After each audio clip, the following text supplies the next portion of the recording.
Welcome to our monthly webinar series, everyone. We're so glad that you could join us. Today, we are joined by a representative from EPA and two wonderful people who are going to be talking to us about some of the work that they're doing in their tribal locations and in tribal schools. And I'm really excited to have them on. Before we begin, I'd just like to say that we are recording this so that we can put it up on YouTube. So if you love this webinar and you want to share it with others, that will be available. Everybody who registered for this webinar will receive an email in 24 hours with a link to where this webinar will be found on YouTube. And we will also put some information in the video description, some links to the slides, links to other things. At the end of this webinar, we are going to give you a QR code to earn points for the National School Boards Association Magna Awards. We are very proud to be partnered with NSBA in this grant that we have received from EPA to improve indoor air quality amongst our nation's schools and for the benefit of our precious kiddos here in the US of A. And so we are so excited to be able to share all of this work with you all. I'm also going to give you a QR code at the end of this webinar to register for next month's webinar. We do this every month, pretty much the second Tuesday of every month, same time. So we look forward to seeing you then. Because this is a Zoom webinar and not a Zoom meeting, anyone who's attending will be in a separate waiting room. And if you want to ask questions, we invite you to do that anytime. We want you to look at the bottom in your little toolbar for Zoom. There's a Q&A box that you can click on. Put those questions in anytime. You don't have to wait till the end. And so please do use the Q&A section for any questions that you may have. At this time, I'm going to turn it over to Matt Heister. He is with the EPA, the Air Division, and so he is going to take it over and actually introduce our guests. Excellent. Well, thank you very much, Jill. As Jill mentioned, I'm Matt Heister. I'm with EPA's Indoor Environments Program, and I'm a member of the schools branch within our division. I also am the co-lead for EPA's asthma program, and it is a thrill for me to be here with you all today to share a little bit about the work that EPA does on helping school districts manage indoor air quality, and particularly what we can do to support tribal schools or schools in tribal nations. But more importantly, it's my pleasure to be able to introduce our two speakers. We have two great presentations you're going to hear from folks today. So I'm going to turn it over first to Bonnie, and let me do a quick bio for Bonnie. Bonnie White, math and physical science teacher in Arley, Montana, located on the Flathead Indian Reservation. She wears many hats at the Arley School District. So her official title, I guess, is high school math and science teacher, but she is also the school district's indoor air quality coordinator. She is the teacher union president. She is the National Honor Society advisor. She's the Eagles Environmental Science Club advisor, and she's the senior class advisor. So one of the things that's exciting about the work that Bonnie is doing is she, through support from Go Green, is doing a project related to indoor air quality and energy management in schools, and she's going to tell us a little bit about that. So Bonnie, I'm going to turn it over to you. Thanks. Yes, thank you so much. Yeah, I just want to share some of the work that we've been doing in Arley when it comes to indoor air quality and our greenhouse gas reduction policy. So when you can see how beautiful it is, and that's only about 10 miles away from our school. So we want to keep it as beautiful and pristine for the health of our community and our students. So next, if you would please, Jill. So next, Jill, sorry.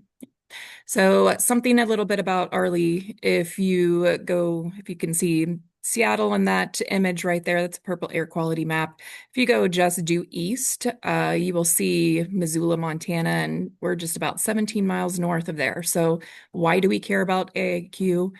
Mainly, our indoor air quality to us is very much attached to our outdoor air quality. A lot of our buildings in our school, we do not have air condition. So when it is nice outside, our windows are open. So we're really highly affected by wildfires in this region. And when we're not, allowed to have our windows open because of bad air quality, really we've seen just an increase of asthma and everything else. So if you would next, please, Jill.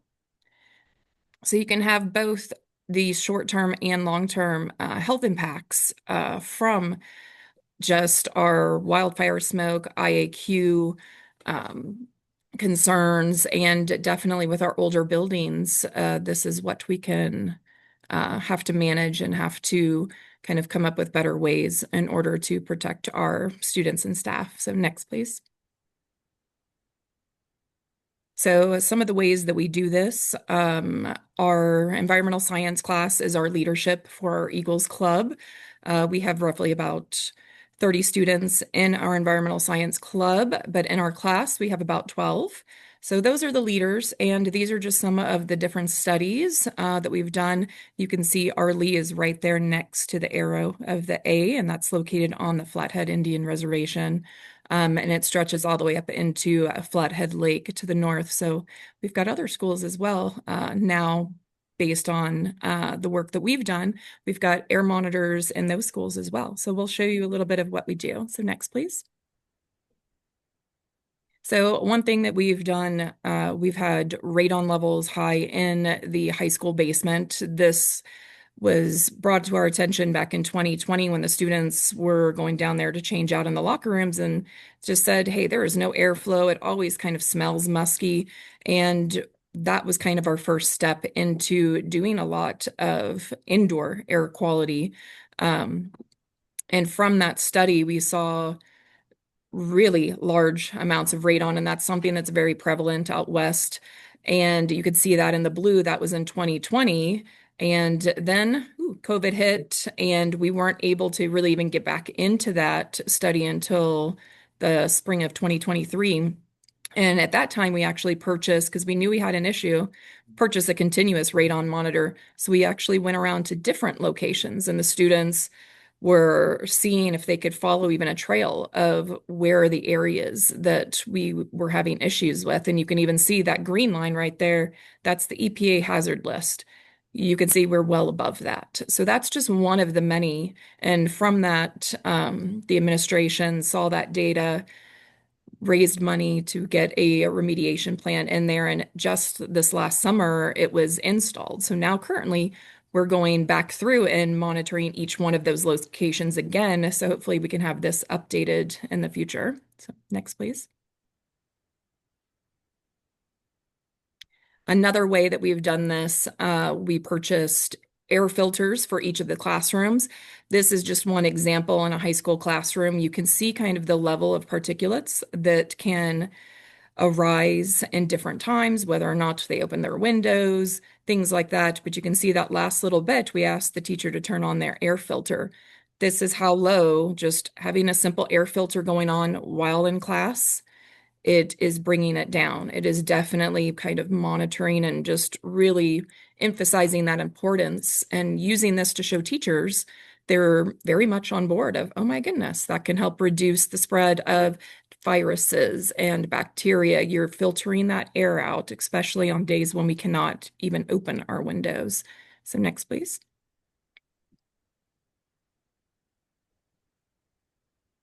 Another thing that students did just starting last year, which was really fun, they wanted some marketing. They were just, hey, we've got this amazing data, let's get it out there. They created this poster, so this is totally student created. They created a little QR code so people could just click on it on their phones and then take that and be able to look at our data. They can look anywhere on the Flathead Indian Reservation with all of our AIQ monitors. They can see that and giving them that, hey, this is what these values mean. They even made a nice little simple one too for little kids in the K2 building. So that was really fun, just showing them what's this looking like. And another thing we're adding this year is we're installing a flag system as well. So they're going to have that also on top of this. So next, please. Last fall, this one was kind of an unknown one. We had students that were coming in complaining about the air quality in the shop, and everyone for years have just said, oh, it's the shop. That's what happens in there. This is what we're experiencing. And we had complaints that the actual welding vents were not actually sucking any of those air and the particulates out of there when they are welding. And we were just like, well, hey, let's put our monitor out there. Let's actually see how bad it is. So you can see that little white monitor that's sitting right on top of that welding vent hood. And we had the class, they came in there, they welded. You can see how high it shot up. Hazardous is 300 to 500 particulates. This was 1,500. That's all the data. That's 1 days of data showing that to administration. These are not working. We did this even for the entire week. We could see exactly when they're welding, when they're not. And we had maintenance in there the very next day, getting air filters, trying to make sure this is all working, and found issues with it. So now they're going back to the manufacturers of these equipment saying it was not up to standard, and it's just giving that extra momentum. So next, please. So something that has been wonderful about the Go Green grant has kind of taken our AIQ data from kind of being reactive to proactive. These were always, oh, we see a problem, we hear about it, then we go investigate. Well, this is kind of changing our plan with that. And that's what I really love about this. So last fall, we had students, we created our IAQ mission statement. They were like, what's a mission statement? What is this? So the students wrote this. We developed our team. We started doing our background research. So all of this is just kind of leading up and even updating a school board policy that we didn't even know we had. But the students added that piece to it saying, no, we also want to reduce our greenhouse gases. So next, please. So from there, I just kind of want to highlight some amazing things that the grant has allowed us and has given us the tools. So you can see the ease of this. You can have this lovely spreadsheet of do this first, then this, then this. I mean, as a teacher, I love that. Students, we love that. We love to check off lists and complete, complete. It's just been wonderful. It's so structured and organized, especially for anybody with a really busy schedule. Plus, the indoor or the Energy Star Portfolio Manager, that's been just fun and amazing for all the students. They were taking in all of our energy bills from all of our buildings, looking at how this works. It was a great exercise for them and for us just to see the health of our buildings. How are we maintaining these? What does this mean as far as IAQ? On where are our temperature settings? This could save us money. Is this the best interest? Is this the most efficient? So having those kind of conversations with the students and digging into that data has been phenomenal. So next, please. The other thing that we got from this grant has been the TSI monitors. These are so much more higher end than our purple air monitors, where before we were just measuring particulates. Now we've got particulates, temperature, humidity, CO2. It's been just an absolute game changer. We can see in real time what is this doing? We can look at it every day before class and be like, okay, they look okay. We're gonna move on with our lesson today. We just do that little pop in, 2 minutes. We check on the health of everyone around us first, and then we can get started. So next. This is some of the things that we're currently working on that's due at the end of this month for the grant. We're doing our assessment tool. So this is taking all of that data from each of those monitors. We can get the baseline averages, we can get the max, we can get the mins. The students were pulling all of that data from those machines. And it was just, again, it's one of those, how do we take that data? What can we use with it? And then really running that data analysis. So next, please. And then this one, I just kind of want to highlight because this is what we're diving into right now. The other thing that I loved about the assessment tool with this grant, everything that we did with our baseline walkthrough, we could just copy paste. And this was us going through every single classroom, every room and every building on our campus. And we just copy paste and it just sorted everything perfectly, saying, oh, this is the flashing one. This is the one that you need to look at right now. And that was amazing because we can just put in a maintenance ticket and just say, oh, maintenance guys, this is what we need to look at. We need to check out this one first. And as that one gets done, we can mark it off and we can go to the next one. So it's built on emergency. So something that we wouldn't have seen initially with our reactive until someone told us about it. Now we're getting into that proactive. And I think that's what's fabulous about this.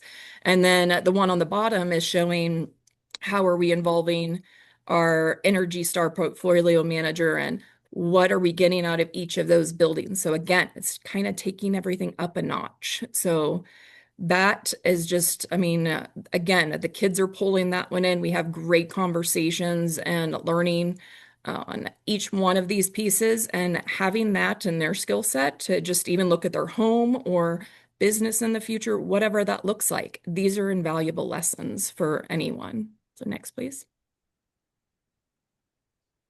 So one, I just want to leave you guys with why we are doing this. One, the one that really got me, and I think it got a lot of teachers, is if our air quality is healthy, then we're going to have better attendance. We're going to have better performance in our students and our staff. One, and admin love, we're saving energy efficiency, we're saving money that way.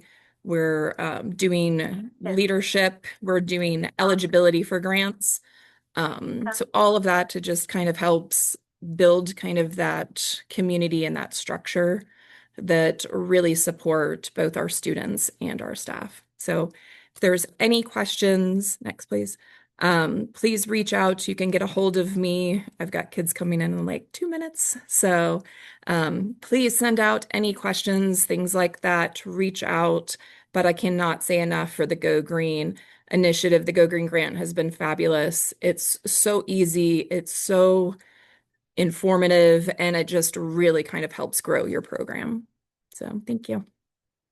The Navajo Nation, where she is, and you'll hear she wears many hats also, but to kind of give a lay of the landscape of sort of what does it mean to work on environmental issues in Indian country, and in particular, like how can you access resources and how can you navigate that? So Maxine Sloan is a 4th and 5th grade writing teacher at Thoreau Elementary School on the, hopefully I'm saying it right, Diné Nation, which is Navajo and the Eastern Navajo Agency. A fluent Navajo speaker and product of the Indian Student Placement Program and boarding school era, Maxine left her family and life on the reservation to pursue her education. In earning a high school diploma, a BS in elementary education from Brigham Young University, a master's in education from Harvard University's Graduate School of Education, an MBA from the University of New Mexico's Anderson School of Management, and a Doctor of Education from Fielding University. So this is someone who knows a lot about schooling because she's been through a lot of schooling, it sounds like. Her dissertation on financial literacy education for 4th grade Navajo students using Navajo education, epistemology, culture, and language reflects her commitment to culturally grounded education. Now home on the reservation, Maxine teaches Navajo students with the understanding that they are they're a bright, wonderful resource for the future of the Diné Nation. She's endorsed to teach TESOL/ELL and the Navajo language. She brings decades of classroom experience and deep cultural knowledge to her work, ensuring that Native students receive education rooted in their own language, values, and epistemology. Maxine is also a full-time caregiver of her biological mother, who is 93 years old, and she has 2 daughters, 9 grandchildren, and has been a foster mother to 4 sons. So, this is the topic. I wasn't quite sure because we aren't necessarily doing environmental issues and talking about those in class as a study because we're 4th and 5th graders. And so, but I think what you'll see is just the effects of the environment on our students. Okay, so in this slide, we're going to talk a little bit about the history of Indian education, infrastructure, the environment, funding, and hopefully more positive outcomes. Okay, next. Okay, so in Navajo, you introduce yourself. We're a matrilineal society, and my name is Ba, and that means you went to war for Keh, which is your family unit. So you're going out to protect your family unit. I am Twittich which is a Bitterwater clan. My father's people is Hadsoe. They're the Yellow Meadow land people. My paternal grandparents are Kia'ani, the Towering House people, which is Pueblo related. And then my father is Oge Zia Pueblo. So I'm a little mixture of both. Next, please.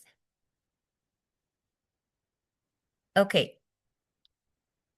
All right. So I always start off in my teaching with my students with a hook or an essential question. And so how has Navajo education changed across through the major US policies? And how do today's governance and funding systems, state, federal, and tribal, shape student opportunities at the local level?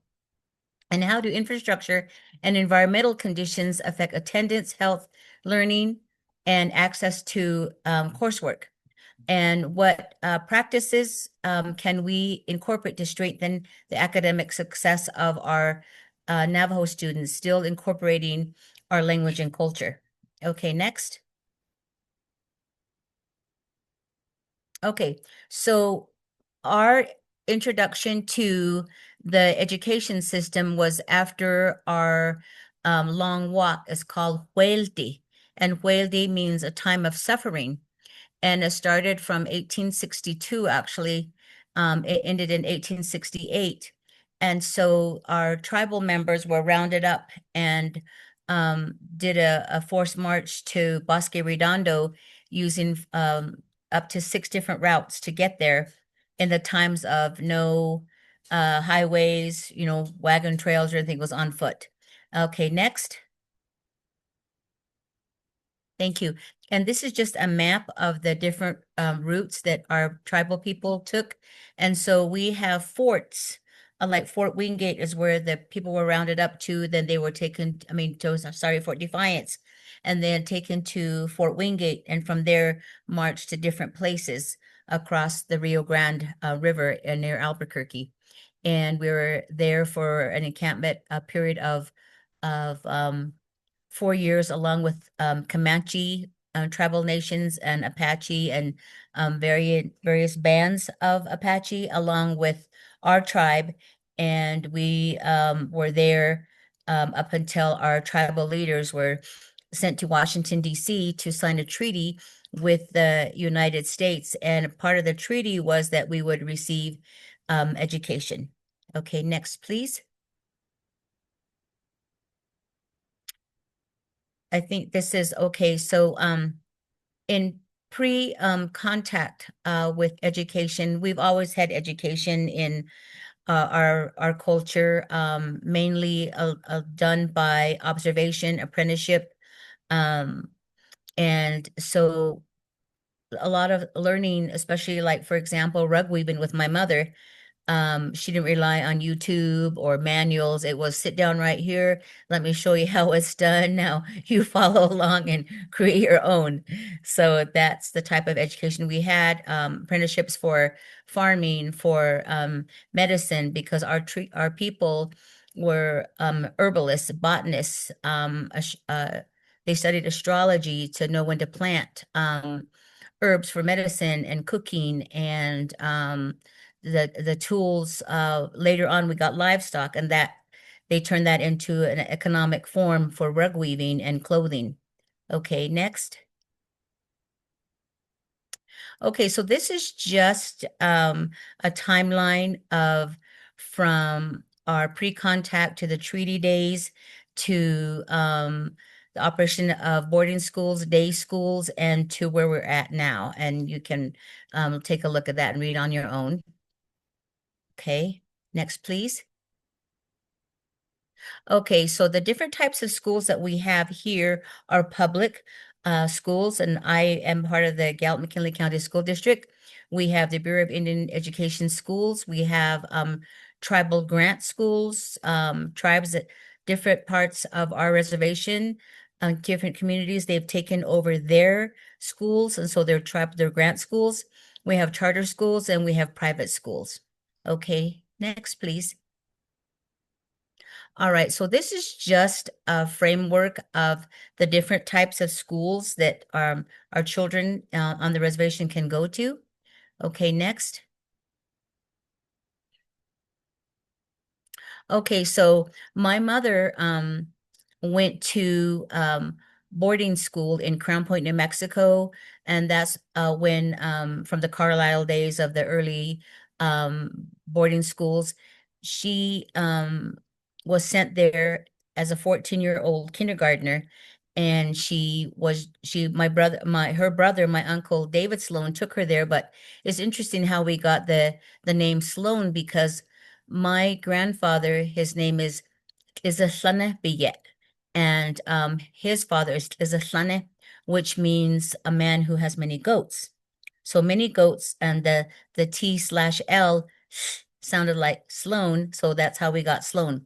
How my mother got her name was there was a list of names on like a blackboard, and she was told to go point to one, and she found the shortest name that she could find, and that was Lucy. So she became Lucy Sloan. And this is where she went to school. That's a picture of the old boarding school in Crown Point, New Mexico. Okay, next, please. Okay, then from the boarding schools, then they went to day schools. So this is a school near our community of Little Water, New Mexico. And this is Borrego Pass, the community of Borrego Pass, and this is Borrego Pass Day School. So instead of going to boarding schools, they went to day school and could come home. And that was the first one in our area. Okay, next. Okay, so now we are at my school, Thoreau Elementary, and we have about 400 students, and we're part of the New Mexico PED and the state and county school system. Okay, next, please. Okay, and this was just it's a little small for me. What does the top line say? Transportation, why it's a major educational variable. Okay. So, okay, now we're getting into a little bit of the environment. So, a lot of our students are bused in from the community, and the roads are still dirt roads. They're county roads, but they're dirt roads. And so students get on the bus very, very early, and they get home very, very late. And okay, next we can have people read that if they would like. Okay, next, please. Okay, so this was just a timeline of the busing system. So from different communities, um, they're community, and then they have a governing house called a chapter house.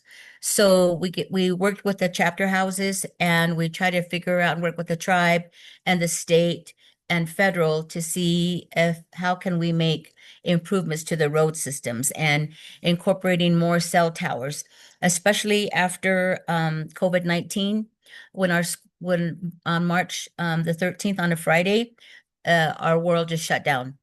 And so it took a while to get the systems ready. So they put like the internet on a bus. And so they would take the bus out to a turnaround point, and then parents would drive to the bus to get internet connectivity and to help their students. And it was very challenging because many of our students are being taken care of by grandparents while their parents go off reservation to work. And so the older generation, they're not quite as tech savvy. And so the whole system worked for some and it didn't work for others. Okay, next, please. Okay, so funding, because we are a tribe and we don't have homes that we can buy on the reservation. You can buy a home off the reservation since we don't own the land, that the tribal reservation land. We can't own it, but we can lease it for 99 years from the federal government. And so the government still has plenary power over all tribal members. And the only way that you can claim citizenship as a tribal member is to have a certificate of Indian blood, which means your census number. So in order for the federal government to recognize you as a Native American, you have to produce a document with your tribal ID number. And so this goes down and it affects everything. Title I funding, we're Title I schools. And so we get a lot of our money from like impact aid, braided funding, and because we don't generate property tax on the reservation. Okay, next, please. Okay, so this is the part about impact aid that I mentioned. And so that is how we get federal dollars to operate our schools. Okay, next, please. Okay, so school improvement is always on the mind of NAFO families, teachers, administrators. So right now we have a case with the state of New Mexico, the Yazzie Martinez case. This mother sued Gallup-McKinley County School District because though we can have language and culture back in our schools, it wasn't happening, and it's still not happening in many places. And so a parent pushed for accountability. The zero tolerance policy in our district was way too high of Native American students being not ostracized, not isolated, more like pinned for behaviors. And so that went to the state, but now it's back up again. It's back in the news. So the Yazzie Martinez case is ongoing right now. And so I support the vision and mission of the case. And because we want accountability, we want more Native teachers to serve in our school. I am at the age to where I can retire now, and we're not getting enough younger people who want to go into education. Okay, next, please. Okay, so this is part of the Yazzie Martinez case to strengthen language culture and to look at policy changes to help our Native American students, because Gallup-McKinley County students and surrounding school districts, they have a high population of Native American students. Okay, next, please. Many of the roads here are unpaved. Electricity is spotty. Unemployment in the area hovers near 70%. But perhaps most shocking of all, an estimated 40% of the people who live here don't have access to running water. And the sink, what does the sink do? We don't use the sink because there's no running water. It's just there. Yeah. Loretta Smith and her husband share this small mobile home with their disabled granddaughter, Brianna. 7? That's how old?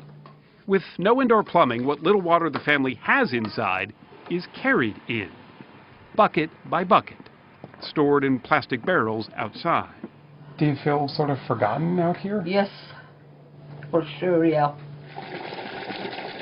The area's main source of drinking water is miles away, in the parking lot of the St. Bonaventure Indian Mission, in the town of Thoreau, New Mexico. Okay.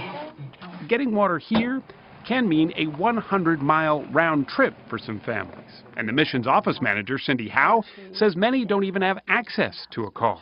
What happens when they run out of water?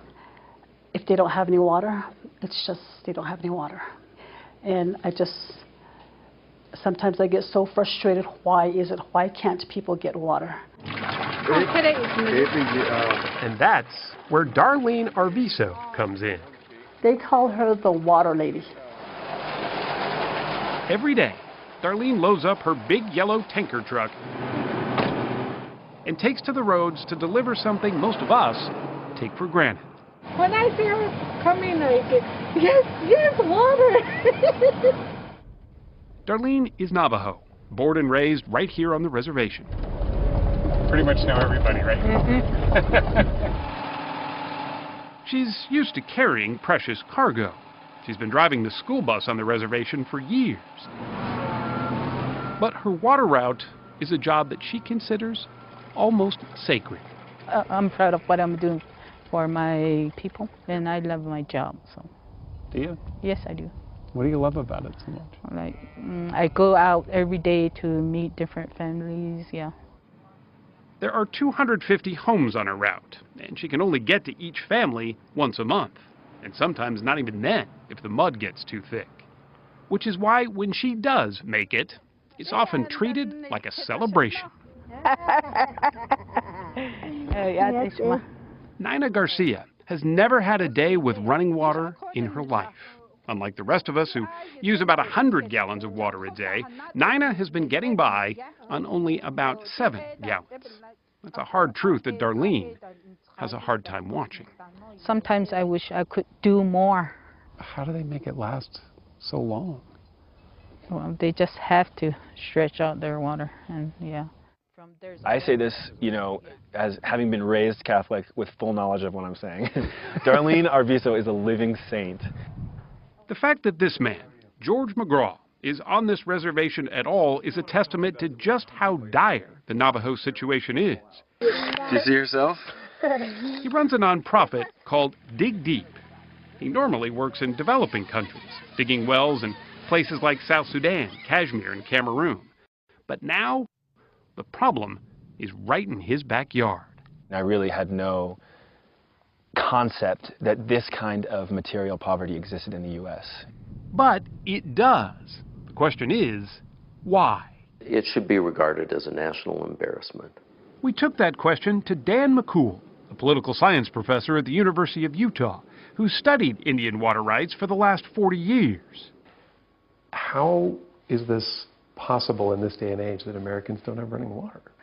American Indians in Arizona and New Mexico were not allowed to vote until 1948.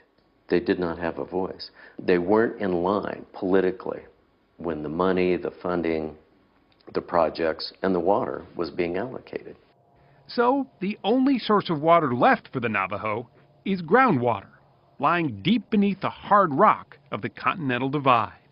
We took this project to hydrogeologists, to engineers, to construction specialists all over the country, even here in the Southwest. And everyone said, well, this is one of the most challenging projects we've ever seen. Even if they can find water, it might not be drinkable.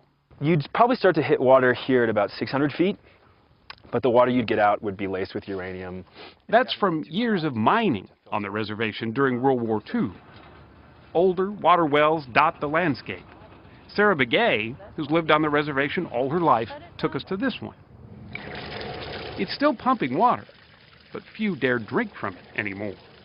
For years, maybe a good 20, 30 years. It was fine. It was fine. And then what happened? People started getting sick. So Dig Deep must dig deeper, and the clock is ticking.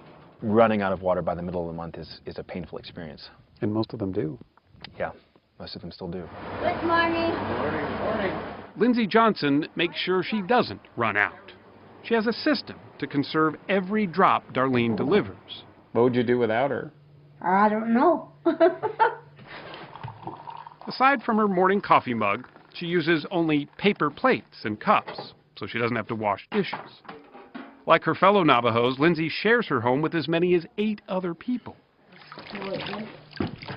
When it comes to washing hair, 2, maybe 3 of them will all use the same water. Lindsay's 16-year-old granddaughter, Yvonne, says almost everyone here finds ways to cope without running water, but few want to talk about it. People don't share their stories. Yeah. I don't either. You don't tell them? Because why? It's kind of embarrassing. It's just hard. So who's to blame for this? The counties and the states say, oh, it's the federal responsibility, and the feds say, well, we're broke, it's the states and the counties' responsibility. It's a lot of finger pointing. Oh, yes, yeah, a lot of passing the buck. And so, the Navajo wait. Has Darlene kept you updated on everything going on with the well, the new well? Yeah. Georgia's Dig Deep well is coming along, but it will cost close to $500,000 to complete, and all of it is funded by donations. But even if the well gets up and pumping, Darlene still won't be out of a job. A new well doesn't mean homes will suddenly have new plumbing. What it means is clean water will be more readily accessible, a first step. The next will be building gravity-fed storage tanks like these that could be hooked up to faucets inside. But that's several years and probably countless fundraisers away. Things are not simple here. But every time we have even the smallest success in this project, those little moments are so tremendously impactful for me. I think I'm really starting to live for this project. It's ours. Do you think you'll ever see a day where everyone here has water? I just hope so. I just pray and that they'll have running water. Yeah. A simple wish the Navajo people hope won't just be a drop in an already empty bucket.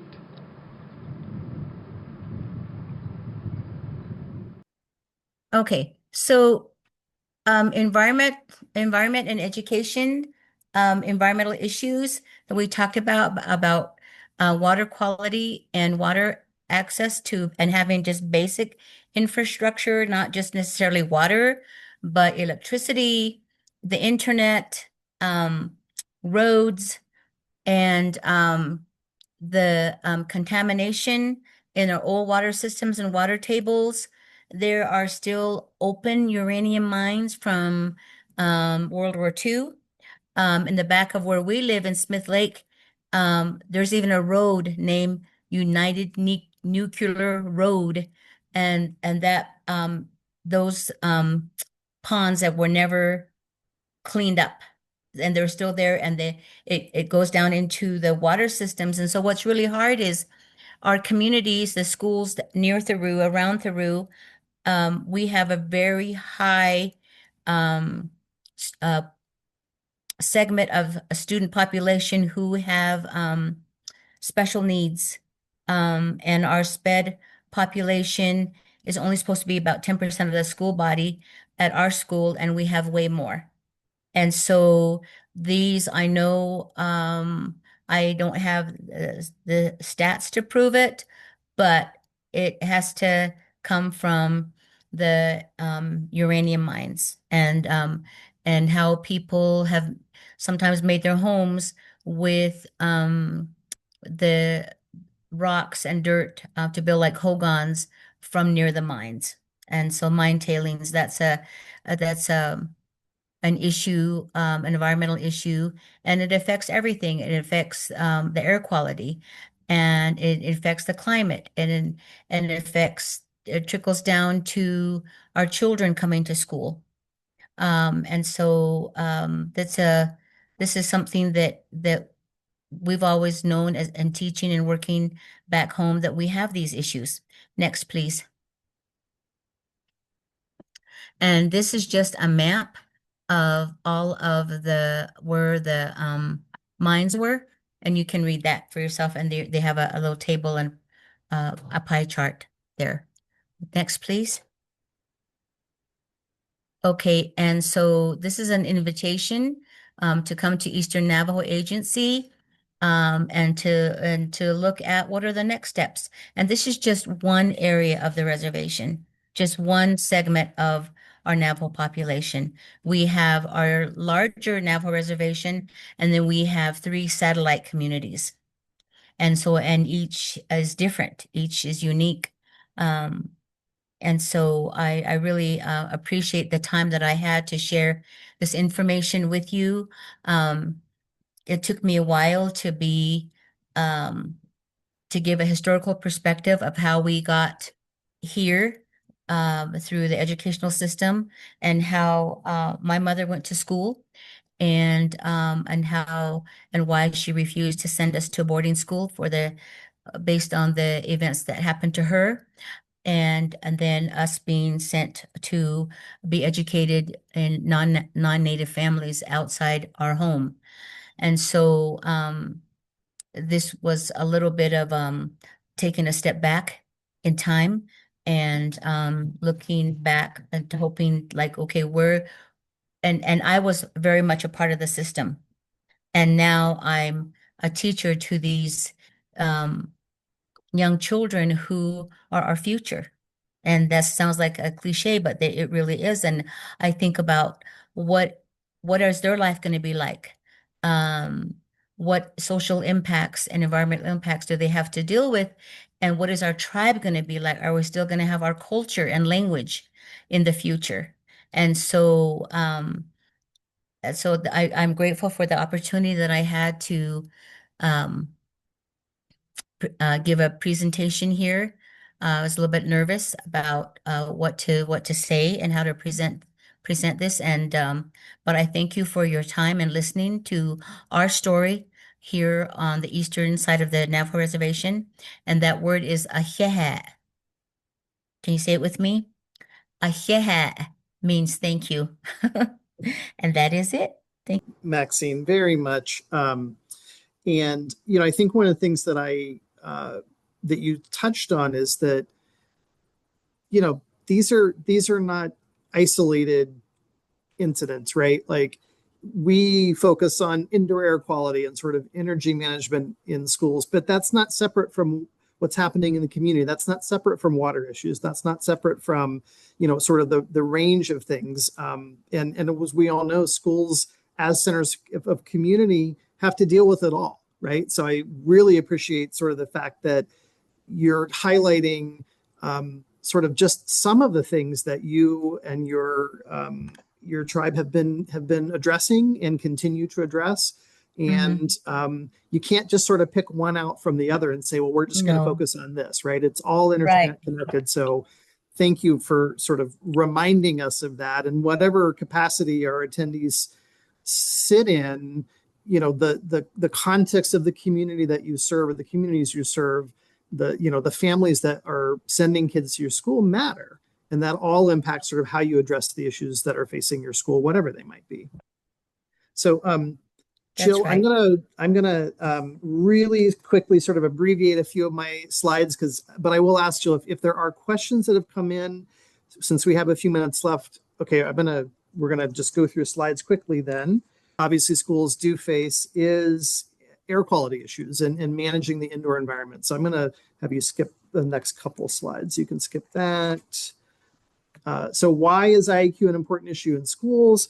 I think you heard Bonnie touch on this a little bit. I'm not going to go through all the information on this slide, but you will have access to these slides in the coming days. But really, we know that our school facilities are, the infrastructure is aging. We know schools are often under-resourced in terms of being able to provide the kind of preventive maintenance and routine maintenance that we know are so important. We know that many schools across the country regularly report that they have indoor air quality and indoor environmental concerns that come up. And so, as Bonnie mentioned, and as Maxine alluded to, those issues affect students. They affect their ability to be in the classroom. They affect their ability to be healthy, to study, to learn, to achieve. It affects the staff in the buildings. And so our real focus in terms of indoor air quality is trying to put in place proactive systems to make sure that schools are as highly functioning and as environmentally safe as possible, so that we don't see those sort of impacts. So I'm going to skip that slide.